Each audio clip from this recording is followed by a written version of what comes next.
Hello, and welcome to your Statistical Inference 4 lecture video. So we just spent a lot of time talking about how we account for uncertainty when it comes to frequentist statistics, but now it's time to talk about it when it comes to Bayesian statistics. As a quick refresher, remember the main ideas in Bayesianism are that the data is fixed and the parameters of the process are random, which means that in Bayesian methods, we imagine different parameter values that could exist.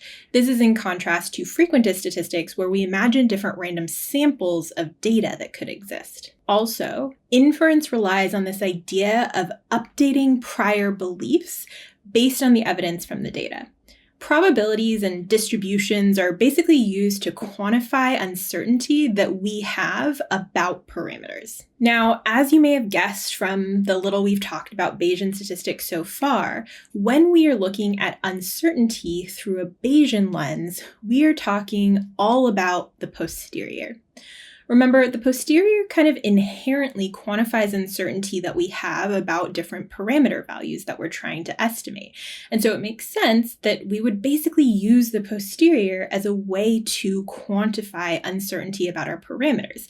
We could just use the entire posterior, or we could take certain summaries or intervals of it. For instance, here we have a posterior distribution for theta, and we could basically say, hey, let's look at the middle 90% of estimates of theta, and basically just take the middle 90% of the density of the posterior, and that would be a way to quantify the uncertainty we have about what theta is. Remember when we talked about frequentist statistics, we talked about the game of horseshoes. We basically said that when you're doing frequentist statistics, it's like playing a game of horseshoes. The parameter is the stake in the ground, and the different random samples that we're using to estimate that parameter are the actual horseshoes that we throw. In Bayesian statistics, the part of our analysis that's unmoving is the data, whereas the parameter is random. So the parameters are the different horseshoes that we're throwing. A while ago, when we were reviewing math, we talked a little bit about Bayes' rule in general. Remember, Bayes' rule is a way to calculate conditional probabilities using the formula shown above. For instance, one of the examples we talked about was trying to estimate the conditional probability that you have COVID given you had a positive COVID test. We can calculate that by combining three different things. We can combine the likelihood, how likely is it that you have COVID given that you have a positive test, the prior, how likely it is before you even had the test that you had COVID, and the probability of getting a positive test just in general, whether or not you have COVID. Hopefully, you can start to see the way that Bayes' rule allows us to do what I talked about before, which is update our prior beliefs. Remember, our prior, how likely it was that you had COVID before we even saw the test, is basically, if we know nothing else, how likely is it that you have COVID? We update that using the likelihood, which is saying, if you have COVID, what is the likelihood that you would get a positive test? As usual, the denominator of Bayes' rule is really only there to make sure that this is a valid probability, and often we don't calculate it. In the context of Bayesian statistics, not just Bayes' rule itself, we're typically looking at updating our beliefs about parameters or hypotheses based on data that we've observed. If we replace the parameters in Bayes' rule with theta, or parameters, and data, we get something that looks like this. In this format, Bayes' rule basically helps us understand how did my theory, my parameters, my hypothesis change after I observed the data. And in order to estimate this, we need at least two things. We need our prior, what is the probability of my theory or my parameters before seeing the data, and then the likelihood, which tells us for our given parameters, how well do they basically fit the data that we've observed. All right, so some important vocabulary when it comes to Bayes' rule is first the posterior.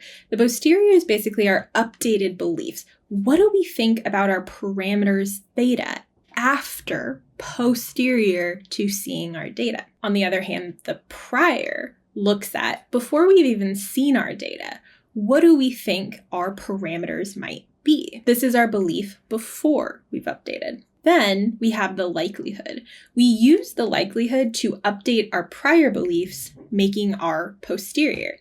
The likelihood basically says how well do various values of theta fit with the data that we've observed. Last but not least, we have the normalizing constant, the denominator of Bayes' rule. And we usually don't actually calculate this because the only thing it really does is act as a normalizing constant to make sure that our posterior is a valid probability distribution. So we often don't calculate it because all we need is something proportional to the probability distribution. And hopefully that seems familiar. Remember, the normalizing constant is just a scalar value that makes sure that the probability distribution of the posterior is in fact a valid probability distribution. And hopefully I hinted hard enough on the last slide. I hope this rings some bells from stuff we've learned earlier. If we want to know about our posterior, but we don't want to bother calculating the normalizing constant, it's really interesting that we basically have something, the likelihood times the prior, that is proportional to the posterior. Now, if we have a function f of x that is proportional to a probability distribution, but isn't actually a probability distribution itself, I wonder what we could do to take samples from it. Oh my gosh. Hopefully, this reminds you of Markov chain Monte Carlo and all of the methods we talked about earlier in this semester. This is one of the reasons why MCMC is so heavily used in Bayesian inference, because we often have something that is proportional to the posterior, but not actually the PDF of the posterior itself, in which case sampling methods like MCMC are incredibly helpful. Now, something I just want to preview as something that will be really helpful later on is that if we do have actual draws or samples from our posterior distribution, we can use these draws to calculate any statistic that we want pretty easily. For instance, we could just take all of the draws and calculate the mean, the median, the interquartile range, or whatever statistic it is that we wanted to use. And it's just as easy to calculate those statistics on transformations of the draws. Like, let's say we want the mean of our posterior parameter squared. All we would have to do is take our draws, square them, and then find the mean. This is going to be an incredibly helpful characteristic down the road. All right, so let's talk a little bit about Bayes' rule by hand. Now, I promise we're only going to do a couple of examples because realistically, no one does Bayesian statistics by hand, so it's not super useful to be that familiar with how to do it, but I do want you to know these couple of examples because I think it really drives home what's actually happening when we take a likelihood and a prior and combine them to make a posterior. So the first example that I want to talk about is super simple. It's similar to the COVID one we did before. We want to know, given that you had a positive flu test, what is the probability that you have the flu? And we're going to calculate that by looking at the likelihood, the prior, and this time, the normalizing constant. All right, so in this example, we're looking for the conditional probability of probability you have the flu, given you got a positive flu test. We're going to calculate that as a ratio of the likelihood, the probability of getting a positive, given you have the flu, times the probability of having the flu, just in general, divided by our normalizing constant, which is the probability of getting a positive test. All right, so we have all the numbers that we need in order to do this calculation. So let's write it out. First, we'll look at the likelihood. The probability of getting a positive, given that you have the flu, is the same thing as the sensitivity of the test, which, according to the slide I gave you, is 0.99. So that's our likelihood. Then we're going to multiply by our prior. Our prior is basically asking, before I knew about the test, right, our observed data, what is the probability that you had the flu? And according to the slide I gave you, the general prevalence at this time of year is about 5%. Then the last thing we have to do is calculate that pesky normalizing constant. This asks, what is the probability, just in general, that you have a positive test? Well, in this case, that can only happen in two ways. Either you can have a positive test and have the flu, or you can have a positive test and not have the flu. So all we need to do is calculate both those probabilities, add them together, and we'll get the total probability of having a positive test. Well, luckily, the probability of having a positive test and having the flu is just the numerator that we've already calculated. Probability of positive given you have the flu times the overall probability that you have the flu. This basically says only look at people with the flu, and of those, what is the probability that they had a positive test? So that's going to be my first term, 0.99 times 0.05. Now, that's not the only way I could get a positive flu test. I could also get a false positive, and the probability of that is just going to be what is the probability of getting a false positive? So what is the probability of a positive given you don't have the flu times the probability of not having the flu? Well, according to the slide I gave you, the probability of getting a positive when you don't have the flu is about 10%. And then we're going to multiply that by the probability of indeed not having the flu, which if having the flu has a 5% probability, then not having the flu would have a 95% probability. Okay, cool. We have all the elements, so all we need to do is plug this into a calculator. And when we do, you can see we get about a 0.34 or 34% chance of having the flu given we got a positive. Notice how Bayes' rule worked here. We had a prior, how likely it is that we thought you had the flu before we saw anything or any data from your test. And then we used the likelihood to update the prior in order to get the posterior, basically the probability of having the flu given the data we observed, which is that you had a positive flu test. All right, so we just saw how we can use Bayes' rule to take data that we've observed and update our beliefs. But that was a pretty simple example, and I want to do an example that's a little harder, but is more realistic to the type of calculations we'll actually want to do in this class. Now, just like when we were talking about frequentist estimation, in this problem, we're interested in estimating a parameter. In this case, we're looking at the proportion Q of days that it rains in California. Now, the data that we have is that it rained 12 of the last 365 days. The first thing we need to choose is our likelihood. Just like when we were choosing likelihoods back in our GLM lectures, we need to think about the actual distribution of our data. In this case, we're basically looking at how many days it rained out of a certain number of days, in this case a year, and so we're going to use a binomial distribution as our likelihood.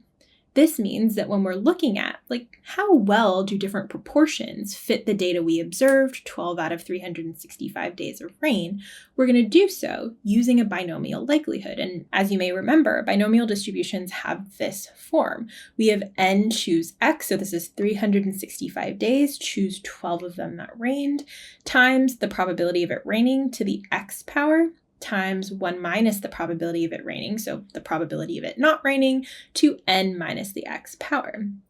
And if you look at that, that probably makes some intuitive sense that what we're really doing is saying, well, what's the probability of having 12 days where it rains, right? Q to the 12th, and n minus 12, or 365 minus 12 days where it doesn't rain. That has a probability of 1 minus Q. However, because we don't care about the order of the days that rained, we have to adjust for the number of ways that 12 days of rain can happen within a year. Next, we have to think about the prior. Now, with the prior, we need to think about what is the distribution of variables before we've even seen any of the data. Here we're going to use a beta distribution. If you remember, a beta distribution is only defined on the interval between 0 and 1, so it makes it a really appropriate prior for times when we have a proportion as the parameter that we're trying to estimate. There's a couple of different ways to parameterize a beta distribution, but the most common one is using two parameters, alpha and, ironically, beta, which basically represent the number of successes, alpha, and the number of failures, beta. Now, success and failure is a bit of a weird way to refer to that, but success is basically the event we're interested in observing, and beta is not that event. So in our case, because we're interested in the proportion of days it rains, alpha, our parameter, is going to be the number of days of rain, and beta is going to be the number of days it didn't rain. Now, it's totally valid to say, hey, before I see any data, I have no idea what Q should be, right? Let's say someone's coming from, the middle of Norway.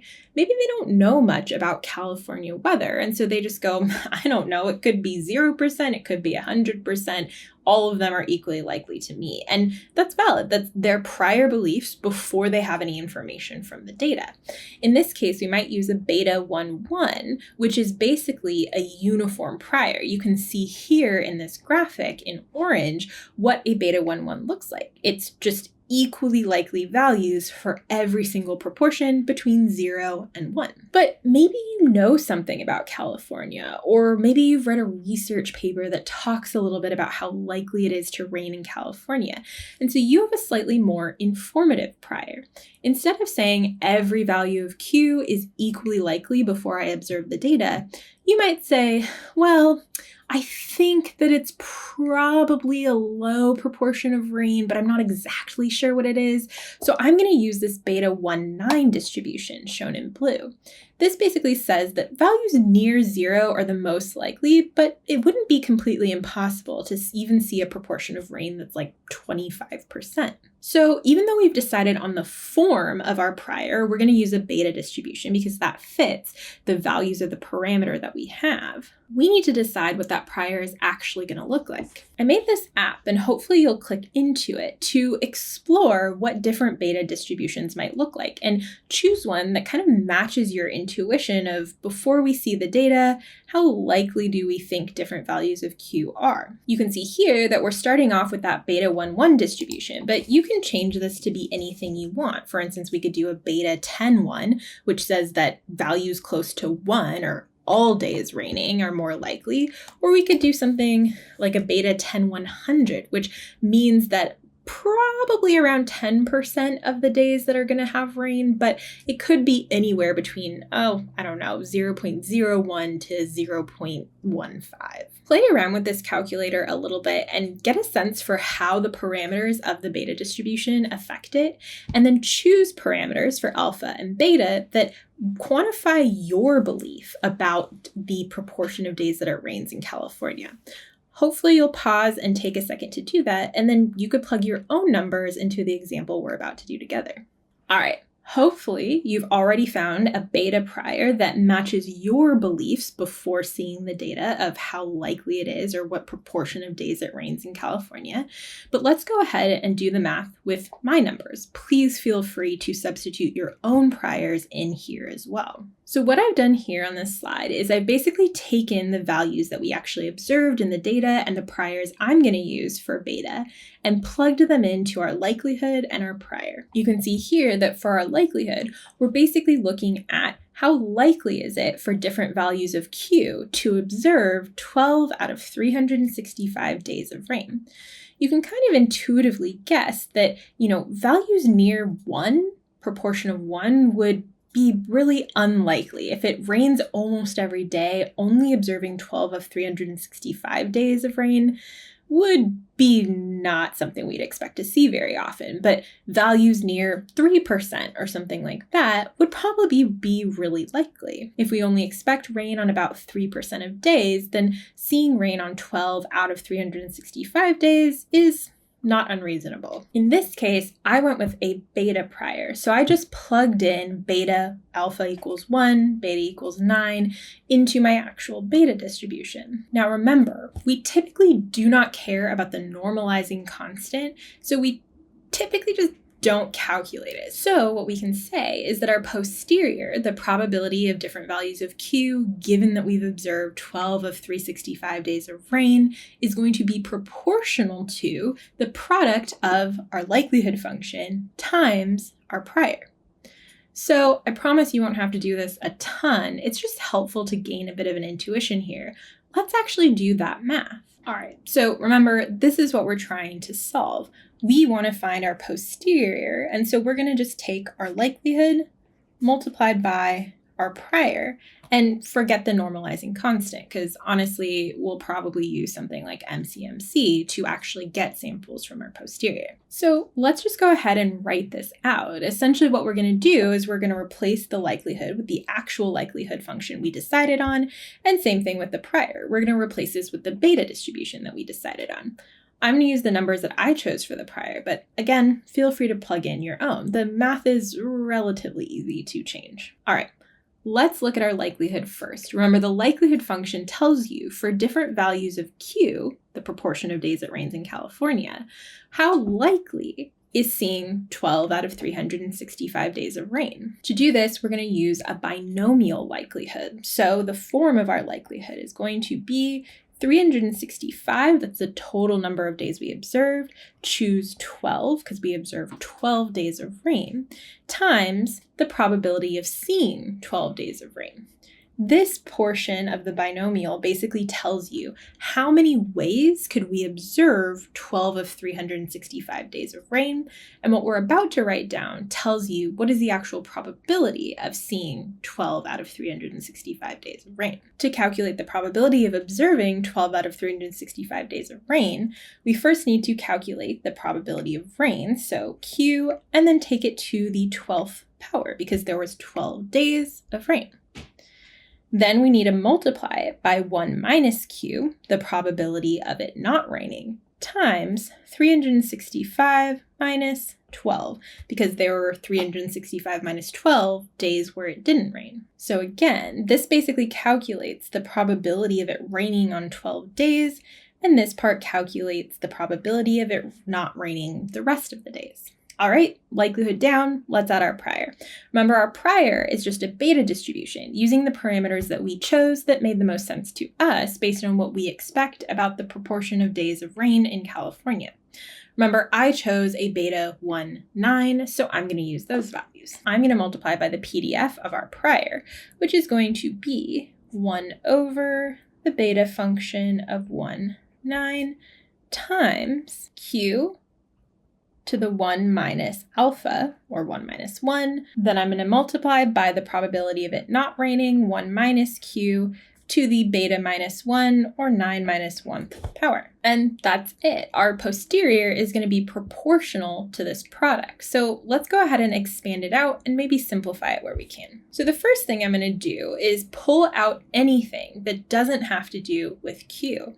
I'm going to pull out this 365, choose 12, and this 1 over the beta function of 1, 9, because both of those have nothing to do with Q. They're simply normalizing constants. Then I'm going to gather like terms. For instance, I see both Q and 1 minus Q in this multiple times. So I'm going to say times Q to the 12th from here, times Q to the 0th, which is from here. Then I'm going to work on my 1 minus Q. So I have 1 minus Q to the 365 minus 12 power, which came from here. And then I am going to multiply that by 1 minus Q to the 8th power, which comes from here. Now that I've gathered like terms together, I can just combine them. So I'm going to call this value just a normalizing constant. It doesn't really matter what it is because it's a scalar value, so we can just group it in with that normalizing constant. All we need is a function that is proportional to our posterior, and a normalizing constant doesn't affect that. So I'm just going to call that C, our normalizing constant, times Q to the 12 plus 0th power, times 1 minus Q to the 365 minus 12 minus 8th power. And what does this look like to you? Well, to me, this looks a lot like a beta distribution. We have some normalizing constant times our probability to some power times the probability of that event not happening to some power. So what we have is a function proportional to our posterior, and it looks a lot like a beta distribution. In fact, specifically, it looks like it is a beta 12 361 distribution. Again, we typically throw away these normalizing constants because all we need is a function like this that is proportional to our posterior in order to allow us to use things like MCMC to actually get samples from our posterior. All right, I promise I won't make you do a ton of these by hand. I think it's just helpful to see once or twice to understand how likelihoods and priors are combined to make your posterior. But again, I want to emphasize that in real life, no one is going to make you do Bayesian inference by hand. We have, at the very least, computers, at the very most, these very sophisticated algorithms like Hamiltonian Monte Carlo that will allow you to actually do this calculation without having to do it by hand. So for the analysis we just did, our prior distribution over Q and our posterior distribution over Q look pretty different. Before we saw our 12 of 365 days of rain data, the probability that Q was between like 0.25 and 1 was pretty high. But now that we've seen the data, we have a much more precise estimate of what Q may be. In fact, we've reduced the uncertainty we have about Q just by observing the data. In our posterior, it looks like values around 3 or 4% are the most likely, but we could probably get all the way up to like 7, 8, 9% as well that have at least some likelihood under our posterior distribution. So you can see we've truly followed Bayes' rule. We took our prior beliefs and we updated them using the data through the likelihood function, and then ended up with a posterior. This posterior quantifies our uncertainty about Q. And in fact, here, we seem to have very little uncertainty about Q. We are fairly certain that it's a value between, let's say, 2 and 7%, at least according to our posterior. So, as a review, Bayesians quantify uncertainty using probability distributions. The posterior itself is a quantification of our uncertainty about our parameter Q, as is our prior. The prior represents our uncertainty before seeing the data, and the posterior represents our uncertainty after seeing the data. So, as maybe you can guess, in class, we'll talk a little bit more about how to get specific uncertainty estimates from our posterior, because in general, the posterior is our quantification of uncertainty about the different parameter values that we might be estimating. All right, that's all I have for you. I will see you next time.